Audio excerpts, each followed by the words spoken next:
Dapatkan koleksi buku karya Ustadz Dr. Ariful Bahri Hafizahullahu Ta'ala. Dan miliki segera buku ulama mazhab dan manhaj.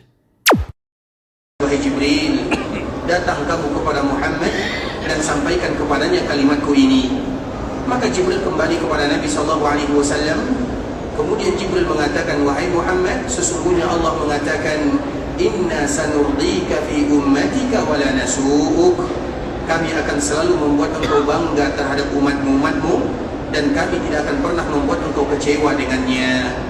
Dan itulah yang disebutkan oleh Allah Subhanahu wa taala, wala sawfa yu'tika rabbuka fatarda.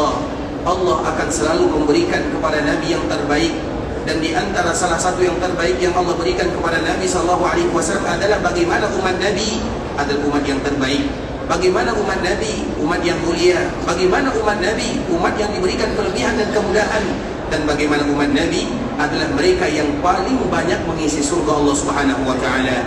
Sehingga dikeluarkan oleh Imam At-Tabrani rahimahullahu taala dalam kitabnya Al-Mu'jam, bahwa dikala Nabi sallallahu alaihi wasallam selalu meminta kepada Allah Azza wa Jalla, dan pada akhirnya Nabi mengatakan, ketahuilah sesungguhnya di dalam surga ada 120 barisan, dan 80 barisan dari penduduk surga berasal dari umat Muhammad bin Abdullah sallallahu alaihi wasallam. Artinya 2/3 surga itu yang menjadi penduduknya adalah umat Nabi sallallahu alaihi wasallam. Begitulah Allah Subhanahu wa taala memberikan kemuliaan kepada Nabi. Allah muliakan umat Nabi. Umur mereka tidak lama, tapi ibadah yang mereka lakukan dilipat gandakan pahala oleh Allah Azza wa Jalla dimanapun mereka berada. Apalagi seandainya kalau mereka berada di tanah-tanah yang dimuliakan oleh Allah Subhanahu wa taala. Maka dengan itulah ikhwatul Islam, Nabi sallallahu alaihi wasallam bersujud dalam waktu yang lama karena bersyukur kepada Allah Subhanahu wa taala terhadap apa yang Allah berikan kepada umatnya. Allah muliakan umat Nabi sehingga Nabi bersujud, dan sampai sekarang ikhwatul Islam, tempat sujud Nabi sallallahu alaihi wasallam yang turun malaikat Jibril kepadanya di sebuah bukit yang disebut dengan Bukit Sili', maka itu disebut dengan Bukit Sajadah, yaitu bukit di mana Nabi sujud kepada Allah. Dan kita tahu kalau seseorang sujud kepada Allah, artinya mereka sedang bersyukur kepada Allah Subhanahu wa taala. Itulah yang dilakukan oleh Nabi sallallahu alaihi wasallam. Semua cita-cita Nabi tertuju kepada umatnya, dan semoga kita termasuk orang-orang yang diridhai oleh Allah Subhanahu wa taala dan dicintai oleh Rasulullah sallallahu alaihi wasallam. Dan kita juga termasuk di antara orang yang tadi disebutkan oleh Nabi, termasuk di antara 2/3 yang mengisi surga Allah Subhanahu wa taala. Allahumma salli ala Muhammad wa ala ahli baitihi wa ala azwajihi wa dhurriyyatihi kama sallaita ala Ibrahim wa ala ali Ibrahim innaka Hamidum Majid. Allahumma barik ala Muhammad wa ala ahli baitihi wa ala azwajihi wa dhurriyyatihi kama barakta ala Ibrahim wa ala ali Ibrahim innaka Hamidum Majid. Ikhwatul Islam, saudara kaum muslimin, para tetamu Allah rahimani wa rahimakumullah. Pada kesempatan kali ini kita akan kembali melanjutkan pembahasan yang sebelumnya, bagaimana di antara keutamaan yang Allah Subhanahu wa taala berikan kepada kota Madinah, dan di antara salah satunya adalah keberadaan Rasulullah sallallahu alaihi wasallam di dalamnya.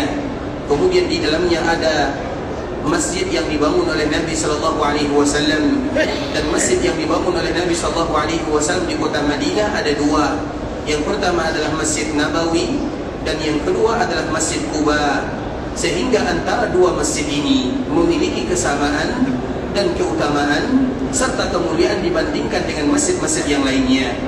Karena dua masjid ini ikhwatul Islam merupakan masjid yang dimuliakan oleh Allah Subhanahu wa taala di kota Madinah. Sedangkan semua masjid yang ada di kota Madinah, maka itu sama hukumnya dengan masjid-masjid yang lain yang ada di dunia. Jadi masjid yang memiliki nilai keutamaan di kota Islam di kota Madinah itu hanya dua. Yang pertama Masjid Quba, dan yang kedua adalah Masjid Rasulullah sallallahu alaihi wasallam. Mengapa demikian di kota Islam? Yang pertama, Masjid Quba adalah masjid yang dibangun oleh Nabi sallallahu alaihi wasallam. Nabi yang membangunnya. Karena memang pertama kali Nabi sampai ke kota Madinah, yang dituju oleh Nabi adalah Bani Amr bin Auf. Di sana Nabi menginap, di sana Nabi sallallahu alaihi wasallam tinggal untuk beberapa hari. Ada yang menyebutkan 4 hari, ada yang menyebutkan 14 hari. Kemudian selama Nabi tinggal di sana, maka Nabi membangun Masjid Quba. Kemudian setelah Nabi membangun Masjid Quba, maka Nabi sallallahu alaihi wasallam datang ke sini. maka Nabi pun membangun Masjid Nabawi, sehingga kedua masjid ini adalah masjid yang dibangun oleh Rasulullah SAW dengan tangannya. Artinya Nabi ikut serta membangun masjid tersebut. Kemudian yang kedua, ikhwatul Islam, kedua-dua masjid ini adalah masjid yang disebutkan oleh Allah Subhanahu wa taala di Al-Qur'an. Kalau seandainya kita membuka ayat yang ada di akhir surat At-Taubah, maka Allah Subhanahu wa taala bercerita di dalamnya tentang masjid yang dibangun berlandaskan keimanan dan ketakwaan. Allah Subhanahu wa taala menyebutkan la masjidun ussisa 'ala taqwa. Sesungguhnya masjid itu adalah masjid yang dibangun berlandaskan keimanan dan ketakwaan. Ayat ini kalau seandainya kita telusuri adalah ayat yang berbicara tentang Masjid Quba, karena memang pembahasan dari awal sampai akhir itu adalah ayat yang berbicara tentang Masjid Quba dan orang-orang yang ada di Quba. Sehingga dikala Allah menyebutkan la masjidun ussisa 'ala taqwa, masjid yang dibangun berlandaskan keimanan dan ketakwaan, maknanya adalah Masjid Quba. Tapi harus ingat ikhwatul Islam, kalau seandainya Masjid Quba dibangun berlandaskan keimanan dan ketakwaan, maka Masjid Nabawi lebih lagi dibangun berlandaskan iman dan takwa kepada Allah Azza wa Jalla.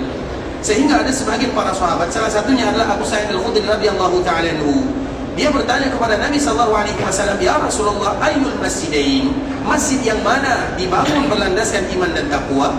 Maka Nabi sallallahu alaihi wasallam menyebutkan, "Masjidukum hadza," masjid kalian ini. Artinya masjid Rasulullah sallallahu alaihi wasallam.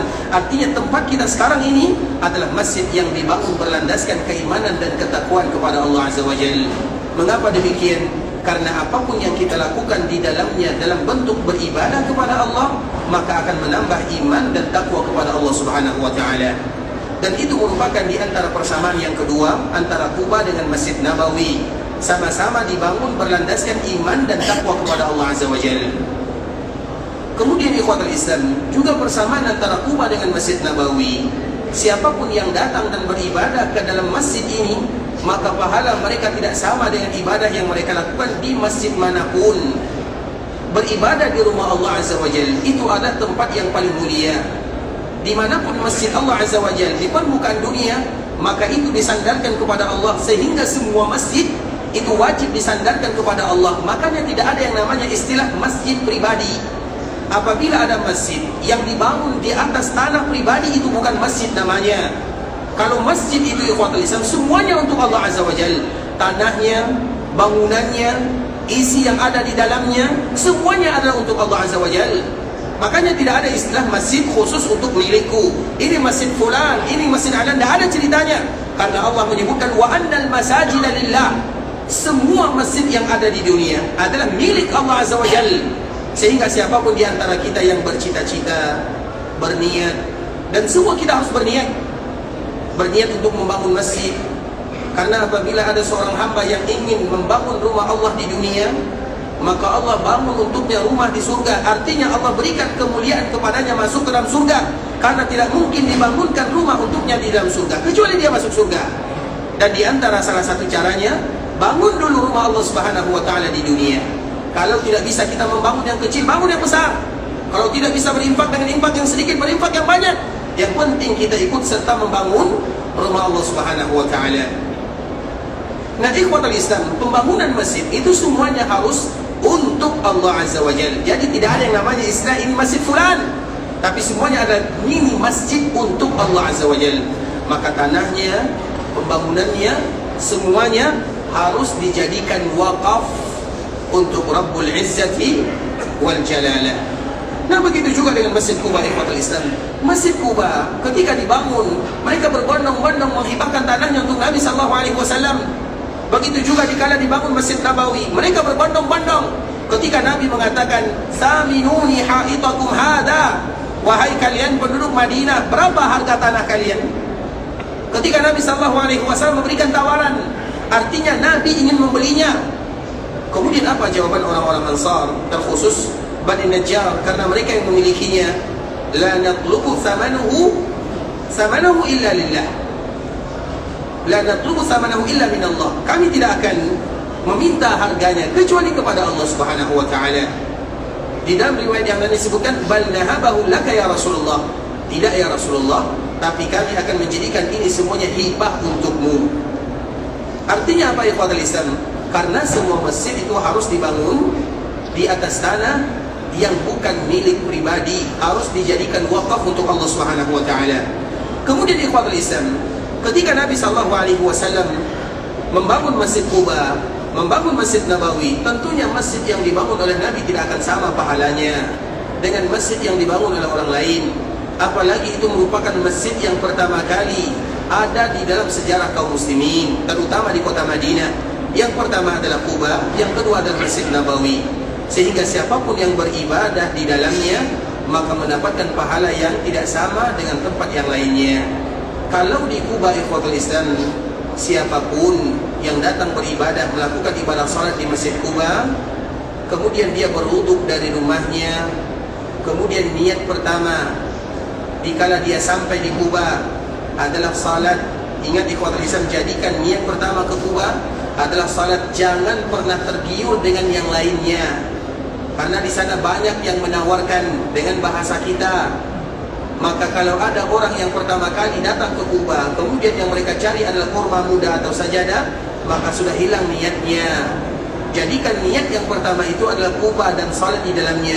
Kita salat dari rumah, kemudian kita beruduk dari rumah, kemudian kita langsung menuju Quba, kemudian sampai di Quba, masuk di dalamnya, langsung salat. Kemudian setelah salat, baru nanti kalau ada waktu cari ini, cari itu, tidak menjadi masalah. Tapi jadikan langkah pertama adalah salat minimal 2 rakaat di dalamnya. Dan salat tersebut ikhwatul Islam, salat apapun, bisa jadi salat sunat ataupun salat fardu. Dan waktunya juga bebas, tidak mesti di waktu pagi hari. Kalau ada waktu di sore hari silahkan, kalau ada waktu di malam hari juga tidak menjadi masalah. Kapanpun kita datang ke sana, kemudian kita berwuduk dari rumah, niat untuk beribadah, maka pahalanya sama dengan orang yang melaksanakan ibadah umrah. Coba bayangkan berapa banyak pahalanya. Kalau seandainya pahala orang yang datang sekali, kita misalnya datang berziarah ke kota Madinah, kemudian kita pergi ke Masjid Quba, kemudian kita melaksanakan syarat-syarat yang tadi telah kita sebutkan, maka kita akan mendapatkan pahala sama dengan orang yang melaksanakan ibadah umrah. Kira-kira bagaimana dengan orang yang tinggal dan selalu sholat berjamaah di Masjid Quba? Makanya penduduk Quba itu ikhwatul Islam adalah mereka yang mendapatkan kemuliaan yang luar biasa. Kalau seandainya sholat 2 rakaat saja, sholat apapun namanya, sholat wajib, sholat sunat, sholat apapun namanya, kalau kita salat karena Allah, kemudian berwuduk dari rumah, maka pahalanya sama dengan orang yang melaksanakan ibadah umrah. Kira-kira bagaimana pahala orang yang berada di dekatnya dan mereka yang tinggal di sana?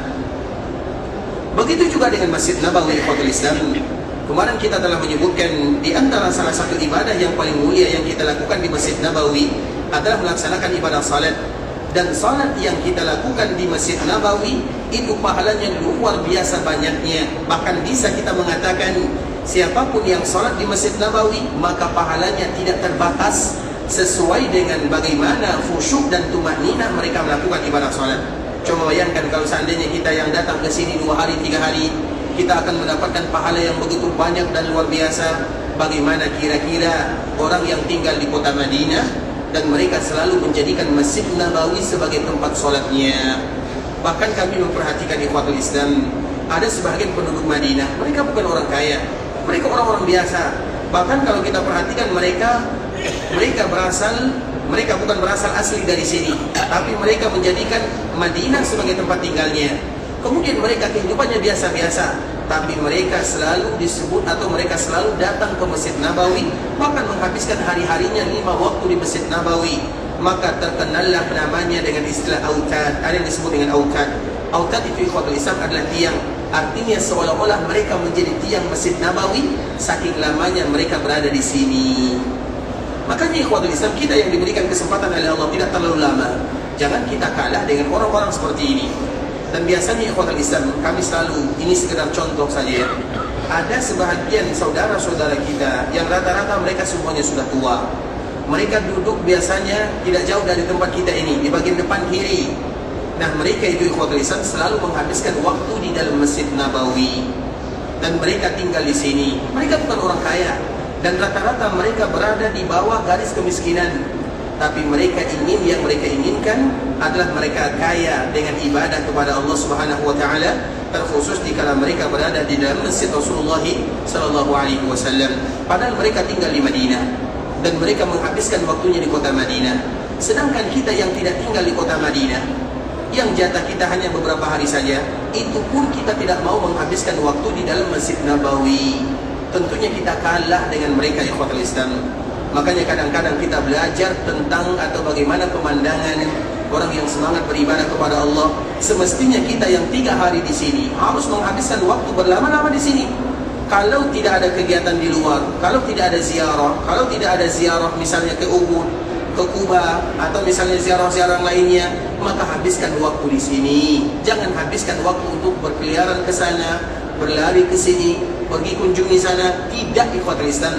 Habiskan waktu di dalam Masjid Rasulullah SAW, karena berada di dalam Masjid Nabawi merupakan keutamaan yang sangat mulia, dan apapun yang kita lakukan di dalamnya dilipat gandakan pahalanya oleh Allah Azza wa Jalla. Salah satunya adalah ibadah salat.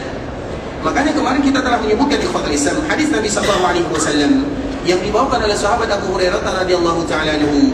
Nabi menyebutkan, salatun fi masjidi hadha khairun min alfi salatin fima siwahu illa al-masjidil haram.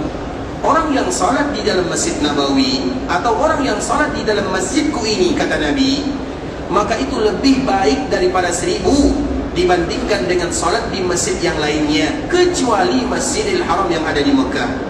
Dan kemarin kita juga telah membawakan riwayat ikhwatul Islam, riwayat yang bercerita tentang keutamaan Baitul Maqdis. Kemudian dibawakan oleh Imam Hafidh Al-Maqdisi, siapapun yang salat di Masjid Nabawi maka pahalanya lebih bagus daripada 50.000.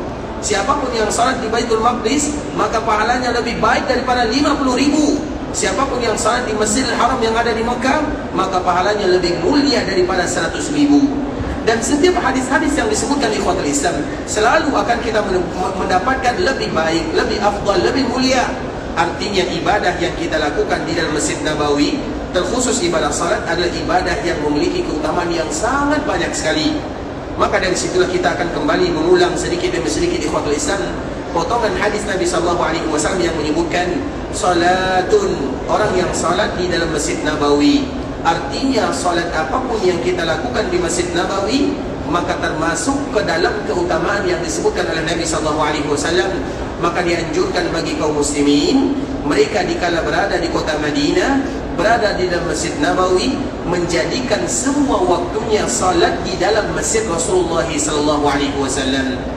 Walaupun pada hukum asalnya ikhwatul Islam, terutama melakukan solat-solat sunnah, itu lebih bagus di rumah, karena Nabi tidak pernah solat sunnah di dalam Masjid Nabawi, jarang sekali, kecuali kalau itu misalnya solat tarawih, atau misalnya solat kusyuf, atau solat-solat yang lainnya. Nabi SAW tidak melakukan di dalam masjid, karena keutamaannya sangat luar biasa.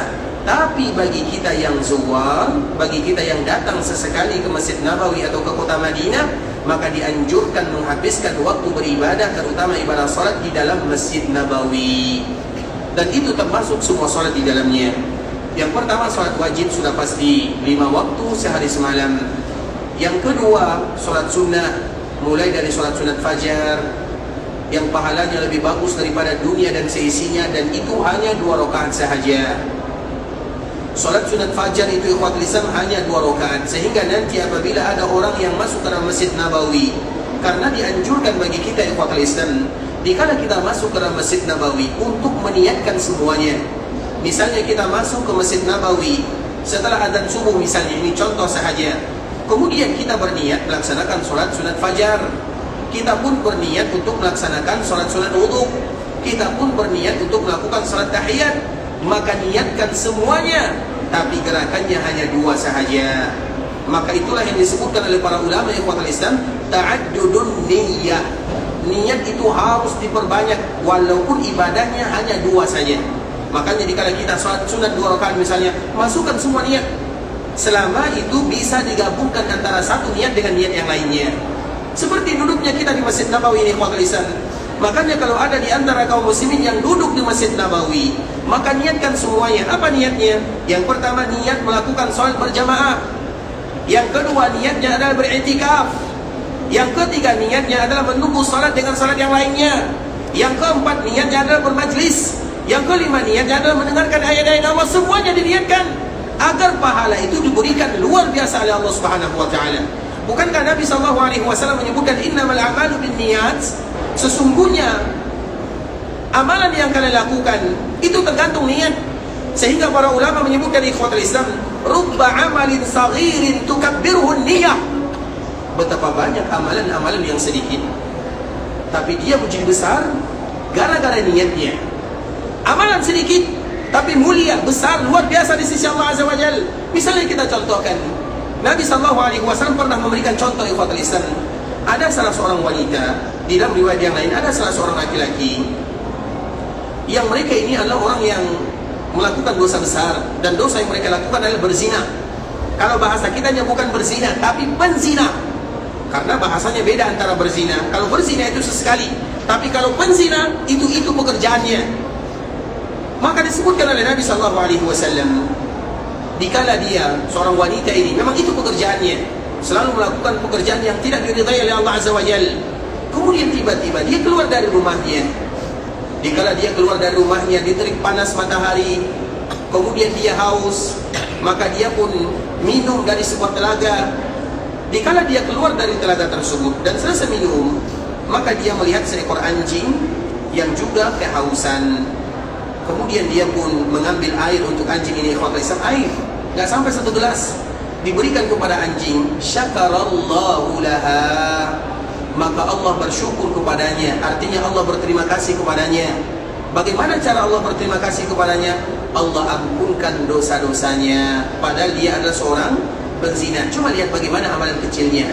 Kalau seandainya menolong hewan saja ikhwatul Islam, tapi ada niat yang luar biasa di sana, kelembutan hati, maka akan mendapatkan pahala yang luar biasa. Sehingga dianjurkan bagi kaum muslimin, sekecil apapun ibadah yang kita lakukan, jadikan semuanya untuk Allah, jadikan semuanya karena Allah. Karena dikala kita beribadah harus dikumpulkan 3: lillahi, fillahi, billahi. 3 ini ikhwatul Islam, setiap kali kita beribadah harus dicantumkan 3 kalimat ini. Yang pertama, beribadah pasti untuk Allah Subhanahu wa taala, walaupun sekecil apapun, karena kita tidak tahu amalan mana yang bisa mengantarkan kita ke surga Allah Azza wa Jalla. Kemudian yang kedua, fillah. Fillah itu artinya dari Allah dan untuk Allah Subhanahu wa taala. Kemudian yang ketiga, berlandaskan pertolongan Allah Subhanahu wa taala. Karena kita tidak akan bisa beribadah kecuali berlandaskan atau karena pertolongan Allah Subhanahu wa taala. Dan itulah yang harus dilakukan oleh kaum muslimin. Niat itu ikhwatul Islam harus selalu dihadirkan dan dikumpulkan sebanyak-banyaknya agar Allah memberikan pahala yang luar biasa kepada kita yang sedang berada di tanah haram, terkhusus dikala kita berada di tanah haram. Makanya dikala kita berada di masjid ini, niatkan semuanya. Niat untuk salat, niat untuk i'tikaf, niat untuk membaca Al-Quran atau mendengarkannya, niat untuk menunggu salat. Itu betapa banyak pahala yang Allah Subhanahu wa taala berikan. Begitu juga dengan ibadah salat ikhwatul Islam. Makanya dianjurkan bagi kaum muslimin, kalau mereka masuk ke dalam Masjid Nabawi, untuk memperbanyak niatnya. Salah satunya dikala mereka masuk setelah azan, contohnya mereka sholat 2 rakaat untuk sunat fajar, niatkan segala macam bentuk sholat yang ada, maka nanti akan bergabung semuanya dan ibadahnya hanya 2 rakaat saja, tapi niat yang membuat dia menjadi mulia. Maka ini merupakan di antara sholat sunat yang pertama ikhwatul Islam, sholat sunat fajar. Kemudian yang kedua, ada lagi sholat sunat yang berikutnya disebut dengan sholat sunat syuruk. Sholat sunat syuruk itu adalah sholat sunat yang dilakukan oleh kaum muslimin ketika mereka sholat subuh berjamaah. Kemudian mereka setelah sholat subuh, mereka duduk di tempatnya. Kemudian mereka berzikir kepada Allah. Kemudian mereka tidak buang hadas, atau mereka tidak buang tidak batal wuduknya. Kemudian mereka sholat 2 rakaat di kala matahari terbit, maka pahalanya sama dengan orang yang melaksanakan haji secara sempurna. Tapi ingat, harus diikat dengan 5 syarat yang tadi telah kita sebutkan. Kalau seandainya salah satu syaratnya hilang, maka hilang pula keutamaannya, tapi bukan hilang ibadahnya. Misalnya ada orang yang datang ke Masjid Nabawi, kemudian mereka sholat subuh berjamaah, namun dia batal wuduknya, dan dia tetap dianjurkan sholat di kala waktu syuruk atau setelah selesai syuruk. Waktu syuruk itu di kala matahari terbit.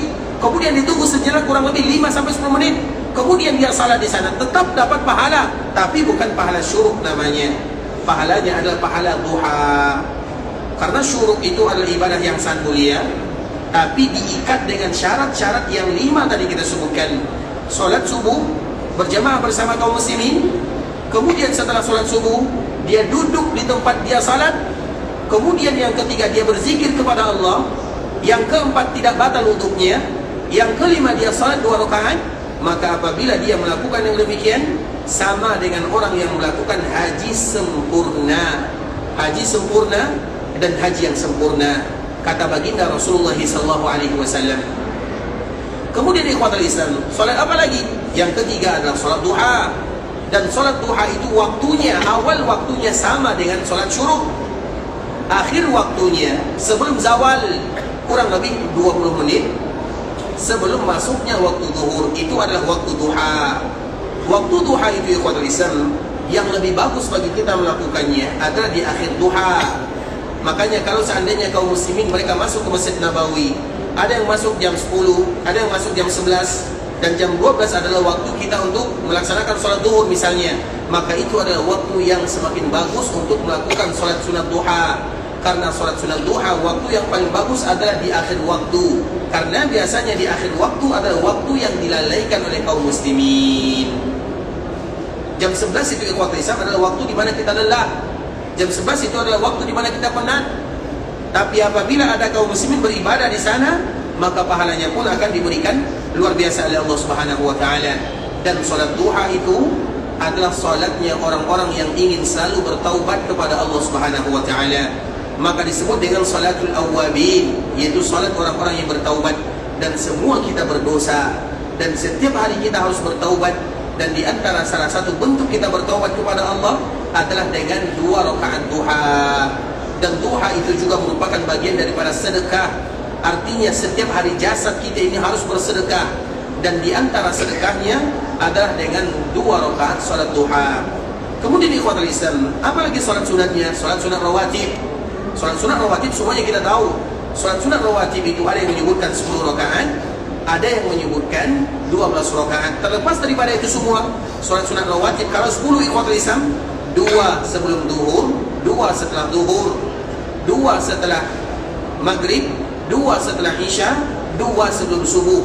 Maka semuanya disebut dengan rawatib. Kalau yang menyebutkan jumlahnya 12 ditambah 4 rakaat sebelum duhur, itu adalah rawatib. Dan orang yang salat rawatib ini ikhwatul Islam adalah orang yang dihadiahkan rumah oleh Allah Subhanahu wa taala di dalam surga untuknya. Karena salat rawatib ini merupakan salat yang paling mulia. Mengapa salat sunat rawatib ini mulia ikhwatul Islam? Karena kaedahnya, ini kaedah secara umum, sebuah ibadah akan menjadi mulia apabila dia berdekatan dengan ibadah yang mulia. Sesuatu akan menjadi mulia apabila dia berdekatan dengan sesuatu yang mulia. Kita contohkan misalnya, di dalam bulan Al-Qamariyah atau Al-Hijriyah, kita tahu ada bulan-bulan yang telah disebutkan mulai dari Al-Muharram sampai bulan Dzulqa'dah. Di antara bulan ini, bulan apa yang paling mulia? Bulan apa yang paling mulia? Semuanya tahu bahwa bulan yang paling mulia adalah bulan Ramadan. Pertanyaan berikutnya, bulan apakah yang paling mulia setelah bulan Ramadan? Siapa yang bisa jawab angkat tangan? Silakan. Yang tua kita dahulukan ya, silakan. Bulan apa? Bulan apa? Kami tidak dengar jawabannya. Bulan Sya'ban. Kenapa bulan Sya'ban mulia? Karena apalagi setelah Sya'ban? Apalagi yang berdekatan dengan bulan Ramadan? Syawal. Bulan Sya'ban dan bulan Syawal itu adalah bulan yang paling mulia. Kenapa bulan Sya'ban dan Syawal paling mulia? Apa alasannya? Karena dia berdekatan dengan bulan yang paling mulia. Masya Allah, bisa di Masya Allah, hafizakumullah. Nah begitu juga dengan salat ikhwatul Islam semuanya. Misalnya salat sunat apa yang paling mulia? Salat sunat apa yang paling mulia? Kaedahnya disamakan. Salat sunat apa yang paling mulia? Salat rawatib. Kenapa salat sunat rawatib paling mulia? Karena dia berteman, berdekatan dengan salat yang paling mulia. Salat yang paling mulia itu adalah salat fardu. Salat yang paling mulia itu adalah salat fardu. Dan salat sunat yang paling mulia adalah salat sunat rawatib. Mengapa salat sunat rawatib paling mulia? Karena dia berdekatan dengan sesuatu yang mulia. Itu kaidah umum ikhwatul Islam. Makanya Allah Subhanahu wa taala menyebutkan di dalam Al-Qur'an yang demikian. Seperti misalnya kita tahu kisah Ashabul Kahfi. Ashabul Kahfi ini ikhwatul Islam adalah pemuda-pemuda yang lari meninggalkan kampung halamannya membawa agamanya. Mereka itu orang-orang terpandang, para pejabat, tapi mereka mendahulukan agamanya daripada dunia. Dan mereka ini, sebagian para ulama menyebutkan kisahnya terjadi antara Nabi Isa dengan Nabi Muhammad sallallahu alaihi wasallam. Kemudian ikhwatul Islam, apa yang terjadi? Mereka lari. Jumlah mereka ada yang menyebutkan yaquluna salasatun rabi'uhum kalbuhum.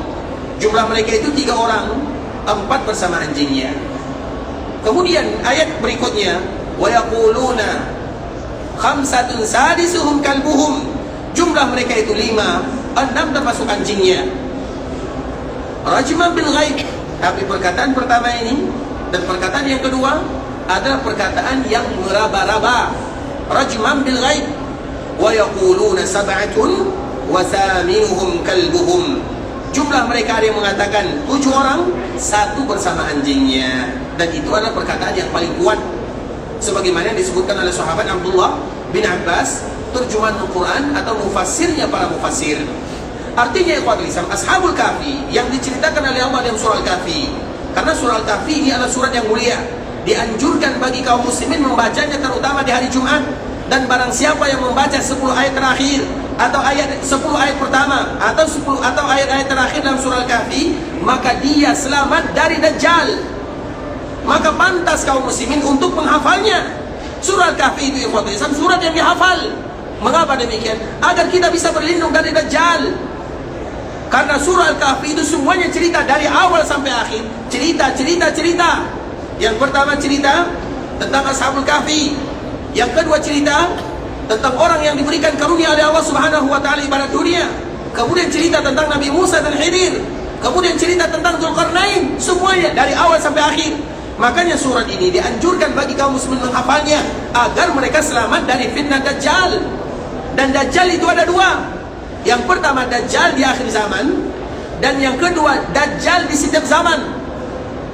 Dajjal itu ikhwatul Islam, Dajjal itu ada istilah pembohong yang paling tingkat tinggi. Karena kebohongan itu ada levelnya. Ada kadzib, ada orang itu kadzib, dia berdusta. Ada lagi misalnya munafik, lebih lagi ada kadzab, ada pendusta. Dan di atasnya Dajjal. Dajjal itu pendusta, kalau bahasa kitanya pendusta kuadrat lah. Karena itu istilah ad-dajjalun, makanya disebut dengan ad-dajjalun. Nah, bagaimana kita bisa terhindar dari orang-orang seperti ini? Salah satunya surah Al-Kahfi yang tadi kita hafal ikhwatul Islam. Makanya dianjurkan bagi kaum muslimin untuk menghafalnya. Dan itulah yang dibaca terutama di hari Jumat.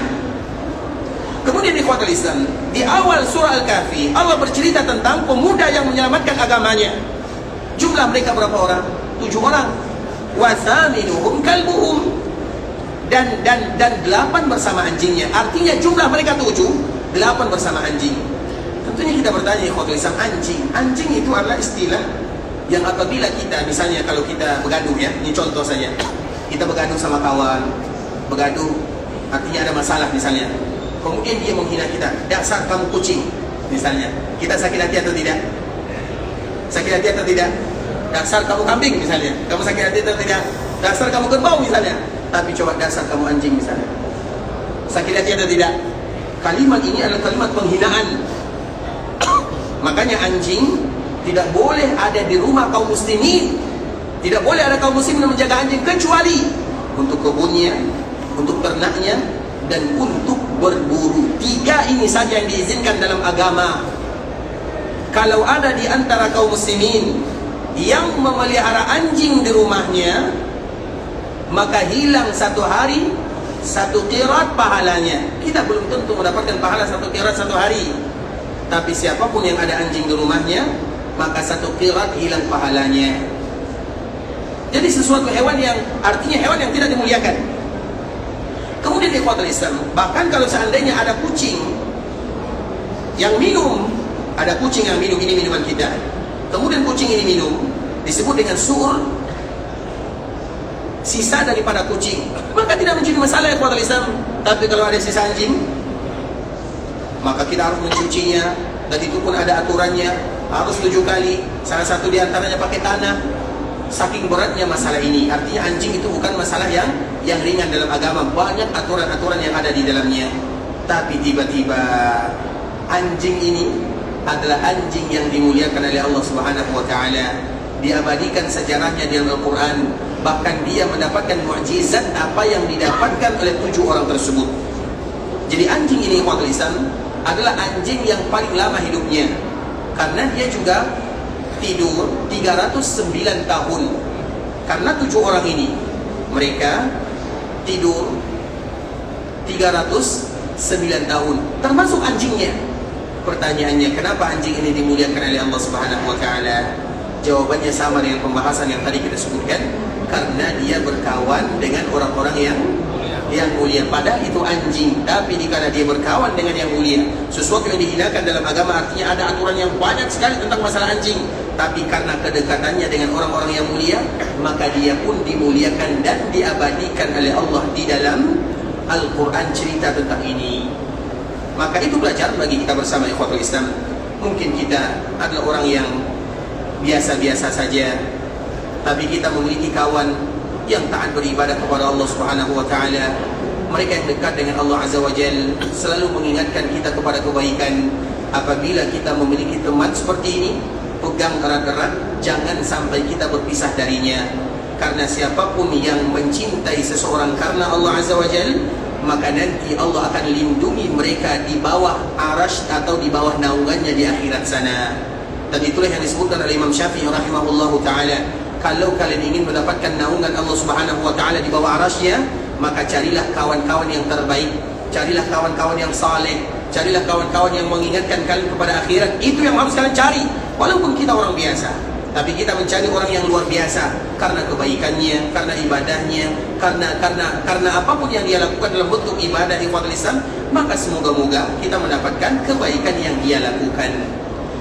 Dan salah satu contohnya itu bisa dikiaskan kepada siapapun. Makanya salat yang paling mulia adalah salat rawatib, karena dia berkawan dengan salat yang mulia, berdekatan dengan yang mulia. Bulan yang paling mulia adalah Sya'ban dan Syawal, karena dia berdekatan dengan bulan yang mulia. Manusia yang paling mulia setelah para nabi dan para rasul adalah sahabat Nabi, karena berdekatan dengan orang yang paling mulia. Dan umat yang paling mulia adalah umat Nabi, karena mereka menjadi umat manusia yang paling mulia. Semua yang berdekatan dengan yang mulia akan ikut menjadi mulia. Kita contohkan misalnya, di antara salah satu yang paling mulia ikhwatul Islam adalah Al-Quran. Al-Quran ini adalah sesuatu yang paling mulia. Maka kita lihat, siapapun yang membawa Al-Quran dan yang menurunkan Al-Quran itu adalah malaikat Jibril, maka malaikat Jibril menjadi malaikat yang paling mulia.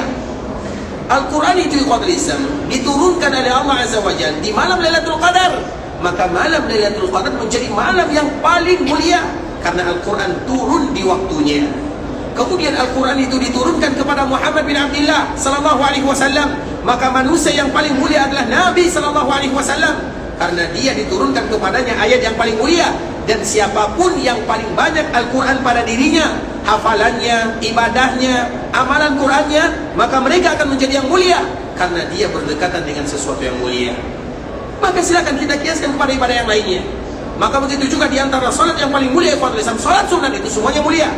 Salat sunat itu ibadah, tapi di antara yang paling mulia adalah salat sunat rawatib.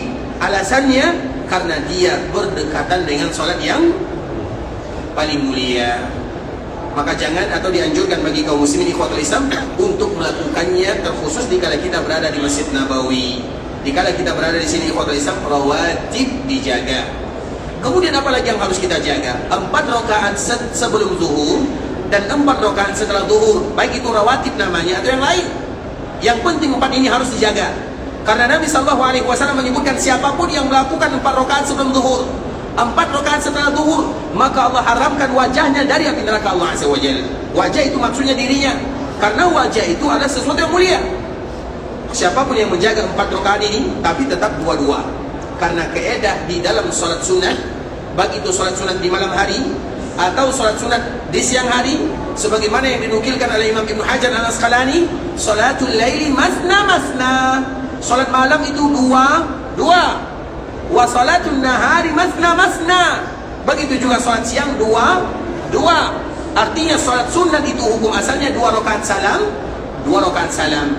Makanya tadi kita menyebutkan 4 rakaat sebelum zuhur, 4 rakaat setelah zuhur, artinya 2 rakaat salam, 2 rakaat salam, itu artinya 4. Begitu juga setelahnya, karena kaidah asal salat siang, salat malam, salat sunat itu dua. Sebagaimana hadis yang telah kita bacakan. Kemudian salat apa lagi ikhwatul Islam? Salat yang berikutnya adalah salat 4 rakaat sebelum asar. Waktu asar itu ikhwatul Islam adalah waktu yang dilalaikan oleh kaum muslimin. Allah Subhanahu wa taala berpesan kepada kita bersama, "Hafizu 'alas salawati was salatil wusta." Hendaklah kalian menjaga salat 5 waktu. Dan yang paling penting kalian jaga adalah salat asar. Kenapa salat asar? Karena waktu ini waktu di mana manusia lalai, lelah, penat, bermain, apapun namanya. Maka Allah mengatakan wasalatil wusta. Jaga salat 5 waktu, dan yang terpenting adalah salat wusta. Nah, salat wusta ini ikhwatul Islam adalah salat yang mulia, diperintahkan kita untuk menjaganya. Sehingga salat sebelumnya juga menjadi salat yang mulia. Berapa rakaatnya? 4 rakaat juga. Makanya Imam At-Tirmidzi rahimahullahu taala menyebutkan, rahimallahu ra'an shalla qabla al-'asri arba'an. Semoga Allah merahmati seorang hamba yang mereka melakukan salat 4 rakaat sebelum asar. Tapi itu tetap dua. Kemudian ikhwatul Islam, salat apa lagi? Salat di antara azan dan iqamah. Salat antara azan dan iqamah, maka ada salat sunatnya. Dimanapun, baik itu waktu zuhur, asar, maghrib, isya, subuh, maka setiap ada azan dan iqamah itu ada salat sunatnya. Kemudian di antara waktu ini adalah waktu yang doa diijabah. Nabi SAW menyebutkan, baina kulli adzanaini salatun, di antara setiap 2 azan ada salatnya. Dan makna 2 azan ini, azan yang pertama adalah azan memanggil kaum muslimin, azan yang kedua adalah azan iqamah. Karena iqamah itu juga disebut dengan azan. Karena azan itu apa artinya? Azan. Apa arti azan? Mengumumkan. Azan wa azin bin nasi bil hajj, umumkan kepada manusia, panggil mereka. Maka iqamah juga disebut dengan azan. Nah, setiap ada azan pertama dan azan yang kedua, baik itu azannya 2 kali ataupun azan dan iqamah, maka masuk semuanya, ada salat di dalamnya. Kemudian di antara waktu ini doaun la yurad, doa kaum muslimin tidak akan pernah ditolak oleh Allah Subhanahu wa taala. Makanya waktu ini merupakan waktu yang mulia. Kemudian salat apa lagi ikhwatul Islam? Kemudian setelahnya adalah salat malam. Kemarin kita telah bercerita tentang salat malam. Ni'mar rajul Abdullah law kana yusalli min al-lail. Sesungguhnya laki-laki yang terbaik adalah mereka yang salat malam. Mengapa demikian ikhwatul Islam? Terutama salat malam di akhir malam. Karena di akhir malam itu sebagaimana disebutkan oleh Nabi sallallahu alaihi wasallam, yanzilu rabbuna ila sama'id dunya fayaqul man yastaghfiruni aghfir lah wa man yad'uni astajib lah. Siapapun Allah Subhanahu wa taala turun ke langit dunia ketika sepertiga malam terakhir tersisa. Kemudian Allah mengatakan, siapa yang mau minta ampun kepadaku, siapa yang mau berdoa kepadaku, siapa yang mau meminta kepadaku, semuanya aku kabulkan, aku ampunkan, aku terima, aku lapangkan, aku selesaikan urusannya. Maka sholat malam kemarin kita telah bercerita yang waktu Islam banyak kemuliaannya. Dan itulah salah satu sholat yang diwajibkan kepada Nabi, terutama di awal dakwah. Karena di awal dakwah Nabi itu berat bagi Nabi SAW. Dan untuk meringankan, karena di dalam Islam itu waktu Islam ada sebuah istilah, ada istilah misalnya meditasi. Kita tahu meditasi. Apa itu meditasi? Siapa yang tahu apa meditasi? Ingin menenangkan diri, ya atau tidak? Ingin menenangkan diri itu ikhwatul Islam. Di dalam Islam ada meditasinya. Dan meditasi dalam Islam itulah salat. Makanya Nabi SAW mengatakan, ya Bilal, arihna bis salah. Wahai Bilal, buat kami tenang dengan salat. Masalah apapun yang dihadapi oleh Nabi SAW, maka Nabi akan melakukan salat. Nabi kalau memiliki masalah yang berat, ikhwatul Islam, dan Nabi punya masalah yang berat sekali, baik itu masalah keluarga, masalah negara. Kalau misalnya dikatakan Nabi sebagai kepala negaranya, baik masalah umatnya, Nabi akan salat, salat dan salat. Itulah yang membuat kaum muslimin rehat. Apapun masalahnya, kita lari dengan salat. Dan salah satu salat yang paling indah itu ikhwatul Islam adalah salat malam. Mengapa demikian? Karena di saat itulah momen-momen terindah seorang hamba bermunajat kepada Allah Subhanahu wa taala. Kemudian salat apa lagi? Disebut dengan salat witir. Salat witir itu ikhwatul Islam boleh dilakukan di akhir malam, dan itulah yang terbaik. Tapi kalau ada di antara kita yang tidak bisa melakukan di akhir malam, maka lakukanlah setelah salat isya. Setelah salat isya, dia salat sunat, maka lakukan salat witir 1 rakaat atau 3 atau 5 atau 7 ataupun seterusnya, dan minimalnya 1 rakaat kalau ada di antara kita yang merasa tidak bangun di malam harinya. Namun kalau seandainya nanti kita bangun salat lagi, tidak menjadi masalah, tapi tidak lagi kita melakukan witir, karena witir tidak boleh kita lakukan 2 kali dalam 1 malam. La witrani fi lailah. Dan hukum asal witir itu dilakukan di akhir malam, karena itu adalah salat penutup malam.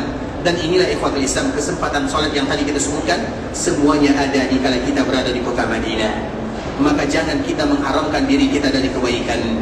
Dan di antara kebaikan yang paling mulia adalah kebaikan dalam masalah ibadah salat. Dan salah satu salat yang juga tidak boleh dilalaikan oleh kaum muslimin di kala berada di kota Madinah adalah salat jenazah.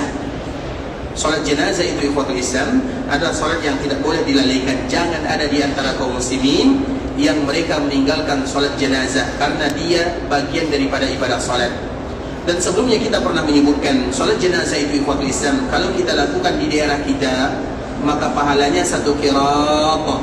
Dan 1 qirat itu berapa? Sama besarnya dengan Bukit Uhud kalau kita melakukan di daerah kita. Kalau kita melakukan di Masjid Nabawi, berapa pahalanya? Berapa pahalanya? Siapa yang jawab? Angkat tangan. Yang paling tua atau yang mengaku tua? Boleh. Berapa? 50.000. Betul. Apa alasannya? Apa alasannya? Masya Allah, barakallahu fiik. Silakan ya, Masya Allah. Tapi salah jawabannya ya. Baik. Berapa? Lebih baik daripada 10.000 atau lebih baik daripada 50.000. Jangan katakan 50.000 atau jangan katakan 1.000, tapi ada kalimat lebih baiknya. Coba bayangkan, salat jenazah berapa menit? 3 menit, 2 menit, tapi pahalanya coba bayangkan, qirat 1 qirat saja Uhud. Maka nanti kalau kita berjalan ke Uhud, kita lihat yang kita kunjungi itu hanya sebagian kecil dari Uhud, kejadian yang ada di Uhud. Tapi Uhud itu panjangnya 7 kilo, besarnya, tingginya mungkin setengah kilo. Coba bayangkan berapa beratnya. Maka wajar ikhwatul Islam, orang yang datang ke tanah haram Makkah Madinah diampunkan dosanya oleh Allah Subhanahu wa taala, karena terlalu banyak pahala-pahala yang diberikan oleh Allah kepada mereka yang ada di sana. Dan semoga Allah ampunkan dosa kita bersama. Tapi itu tidak akan bisa kecuali dengan kita beribadah kepada Allah Subhanahu wa taala. Salah satunya adalah ibadah salat jenazah. Makanya contoh nanti misalnya, kalau kita salat isya, kemudian tunggu dulu, jangan dulu salat sunnah, tapi tunggu dulu aba-aba. Kalau ada aba-aba salat jenazah dulu. Kalau misalnya tidak ada salat jenazah, baru kita salat sunnah. Mengapa demikian? Agar kedua-duanya dapat kita bawa pahalanya, pahala jenazah dan pahala salat sunnah. Karena nanti kalau kita salat sunnah, kita ketinggalan dan kehilangan pahala. Makanya ada sebuah kaidah ikhwatul Islam, apabila ada 2 ibadah yang sama waktunya, maka dahulukanlah ibadah yang sempit waktunya. Contoh misalnya, kalau kita masuk Masjid Nabawi, dikala kita masuk Masjid Nabawi, maka yang pertama kali kita lakukan adalah salat tahiyat. Tiba-tiba pas kita ingin tahiyat, Allahu Akbar kata muazzin. Mana yang harus kita dahulukan? Jawab azan atau salat tahiyat? Siapa jawab? Angkat tangan. Azan, kenapa? Karena azan itu waktunya sedikit, sedangkan salat sunat tahiyat waktunya banyak. Masya Allah, barakallahu fiik, Masya Allah. Hari ini semua jawabannya betul ya. Baik. Nah begitu juga misalnya salat jenazah, waktunya lapang atau sempit? Baru selesai kita mengucapkan Assalamualaikum ikhwatul Islam, salat jenazah Assalamualaikum. Saking waktunya sempit, maka jenazahnya sudah sampai ke Baqi'. Bukan jenazahnya berlari ya, tapi orang-orang yang bawanya berlari.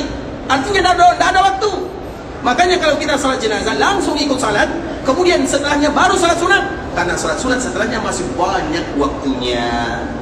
Maka jangan haramkan diri dari kebaikan dan bonus yang dihadiahkan oleh Allah Subhanahu wa taala. Begitu juga nanti kalau kita berada di Mekah. Jangan dulu salat sunat sampai ada aba-aba, jangan terburu-buru. Barakallahu fikum ikhwatul Islam. Sampai di sini pembahasan yang bisa kami jelaskan. Insyaallah kita akan kembali menyambung pembahasan kita keesokan hari. Semoga Allah Subhanahu wa taala mengampunkan dosa kita bersama. Allah Subhanahu wa taala mengampunkan dosa orang tua kita. Allah menerima setiap amal ibadah yang kita lakukan. Allah memberikan kemudahan kepada kita untuk semangat beribadah kepada Allah Azza wa Jalla. Allah berikan kepada kita umur yang panjang dalam ketaatan kepada Allah Subhanahu wa taala. Kalau ada di antara kita yang ingin pergi ke Mekah, semoga Allah jadikan umrahnya adalah umrah yang mabrurah, wa sa'yan mashkura, wa dhanban maghfura. Dan kalau ada di antara kita yang ingin meninggalkan kota Mekah dan Madinah untuk pulang ke kampung halamannya, semoga dimudahkan perjalanannya, dilancarkan urusannya, dikembalikan kepada keluarga yang mereka tinggalkan dalam keadaan sehat walafiat. Dan semoga suatu saat nanti mereka kembali diberikan rezeki untuk datang ke tanah suci mengharap ridha ilahi. Semoga Allah berikan kepada kita keikhlasan dalam setiap amal ibadah, istiqamah dalam agama, dan Allah tutup usia kita dalam keadaan husnul khatimah. Kita tutup dengan mengucapkan doa kafaratul majlis. Subhanakallahumma bihamdika asyhadu an la ilaha illa anta astaghfiruka wa atubu ilaik. Wa sallallahu wa sallim ala nabiyyina wa habibina wa khalilina wa sayyidina Muhammadin wa ala alihi wa sahbihi wa sallam tasliman katsira. Assalamualaikum warahmatullahi wabarakatuh.